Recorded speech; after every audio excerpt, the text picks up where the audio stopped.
Prečo si vybrala fakultu elektrotechniky a informatiky TUKE? Tak programovanie ma zaujíma už od strednej školy a ja si myslím, že fejka má dobrý študijný plán, hlavne tá umelá inteligencia. Pre mňa okrem polovej fejky bol dôležitý point aj to, že máme flexibilný rozvrh, ktorý si viem každý semester nahodiť tak, ako mi to v kombinácii s pracou vyhovuje. A čo vlastne študuješ? Študujem odbor informatika, čo mi vlastne dalo taký rozhľad do všetkých technológií, s ktorými sa môžem ako programátor stretnúť. Máš aj nejaké mimoškolské aktivity?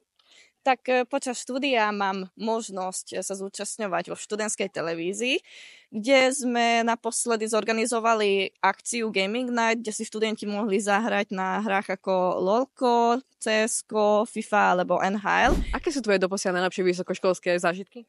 Tak medzi najlepšie vysokoškolské zážitky určite patria študentské party, na ktorých sa so spolužiakmi občas zúčastňujeme, a potom určite fajné obedy.